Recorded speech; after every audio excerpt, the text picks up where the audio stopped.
Duke vs. UNC Round 3 in the semi-final of the ACC tournament. Roy Williams vs. Mike Krzyzewski. And the Tar Heels came in leading the season series 2-0. But neither of those games featured Duke's Zion Williamson, who just played his first game since February 20th, the previous night against Syracuse. The stage was set, and wow, did we get a great game.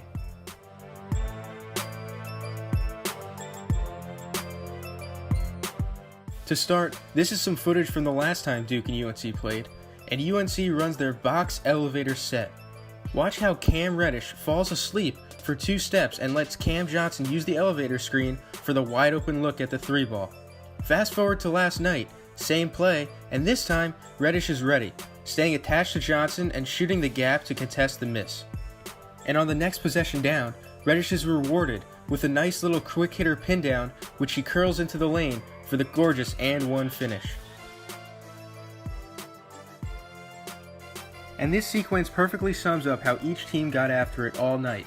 First, a Trey Jones attack of the closeout and dump off to Zion gets Duke an easy bucket, and then, without missing a beat, North Carolina quickly takes the ball out of the net and 3 passes later has a dunk of their own. #basketball. It was clear right from the get-go that UNC wanted to push the pace and make this an up-and-down game. And they had a ton of success in transition against Duke, especially in the first half. Look at how quickly they outlet the ball and sprint down court with rim runners and shooters spotting up.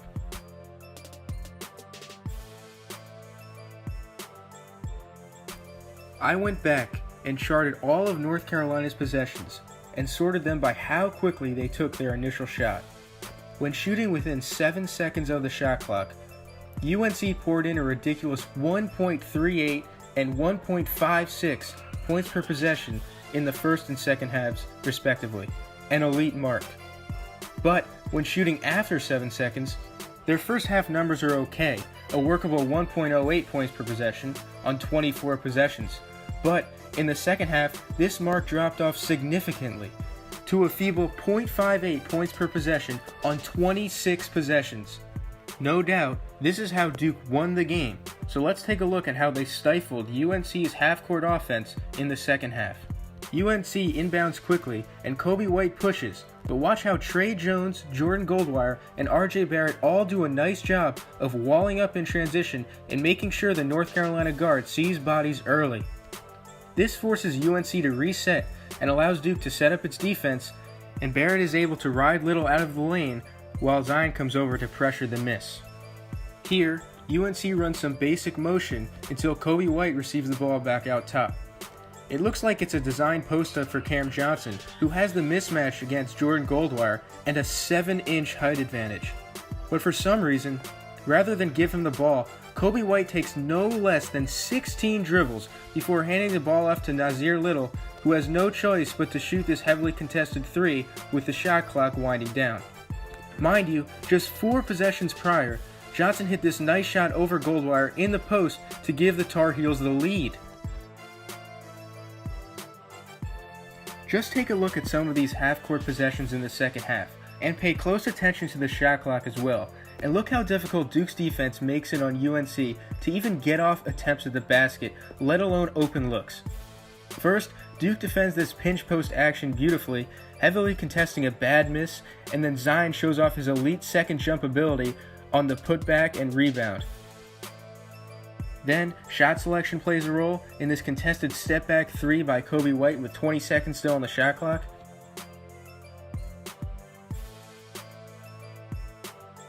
And this isn't even a replay, but again Coby White misses Johnson in the post against Goldwire and takes a difficult step-back 3.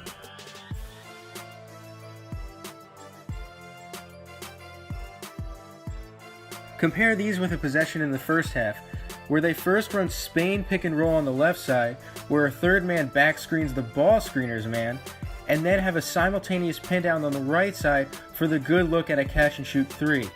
While it doesn't go in, this is beautiful offense and you can't ask for much more in a possession, but they didn't get enough of these kinds of open looks in the second half. And yet UNC was still in the game down the stretch, in fact leading after a nice transition and one from Cam Johnson off the Zion miss.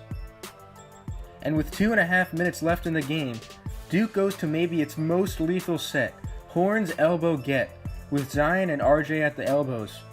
They get the entry into Barrett and let him use Zion's screen to the left with Reddish in the ball side corner. This is beautiful design because it allows RJ to either turn the corner or give Zion great post position. And by having a good three-point shooter in the corner, UNC will not help off of Reddish and disrupt the play. This turns into an and one, and Zion nails the free throw to cut the lead to just one. After a stop, Duke goes to the same set, but this time, when RJ turns the corner, Cam Johnson helps off of Reddish. This should be an easy kick-out three to Reddish in the corner, but instead, RJ takes one too many dribbles and is stripped. But no matter, Goldwire is there to save the day, but gets a cramp in the process. North Carolina comes back down, and after some motion, they get a nice shuffle cut for Luke May going to the left block. Zion is clearly trailing, and May probably had an easy layup, yet he catches and decides to fade away and misses badly. All I know is that if it were anyone else guarding May, he probably would have went up strong and given North Carolina the lead back. Duke comes back down and again runs elbow get, yet this time Goldwire is in the corner where Reddish should be, and still has a cramp because Duke only has one timeout left and doesn't want to use it this early to get him out of the game. This time, Barrett rejects the screen and opts for a tough three-pointer, but comes up short. So still with some life and a minute to go down by one, instead of attacking the clearly limping Goldwire with Cam Johnson, UNC runs its basic motion into a triple staggered screen on the left side that serves to clear out space for an isolation drive by Kobe White.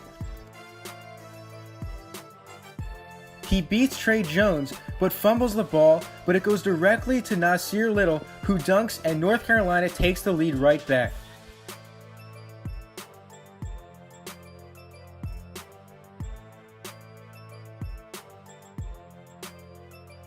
Out of the timeout and getting Goldwire out of the game, Duke runs another horn set, but this time RJ hands off to Zion, who goes to work on the left elbow against Nasir Little. And watch this incredible behind-the-back dribble into a spin move to get into the lane, and then the incredible second jump for the putback tip-in that gives the lead right back to Duke. So here we are, Duke up one with less than 30 seconds left, and instead of getting into a quick attack that had worked so well earlier in the game, or using a timeout, which they had two of, UNC runs that same shuffle cut for Luke May, but Roy Williams motions for Johnson to attack the mismatch against Delorier, and they end up with a contested step-back three. Yikes. Now they must foul Barrett, and they'll still have a chance to tie with 2 timeouts and 12.4 on the clock. But Barrett misses both free throws, and North Carolina is still only down 1. So Kobe White races up the floor, but UNC completely whiffs on their drag screen, and White loses his balance as he attempts the game winner. Shooting with 3 seconds still on the clock, there's still time for a tip-in, but Nasir Little can't get it to go, and Duke comes away with the insane win.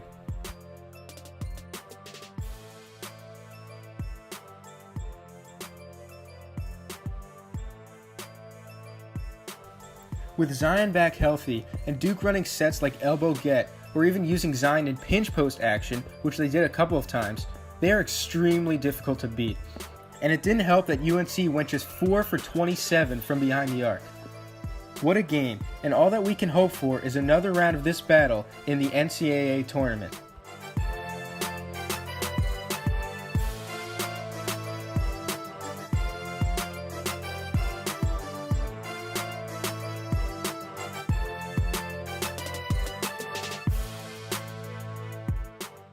Duke fans, make sure to subscribe here for more in-depth analysis on Blue Devil basketball.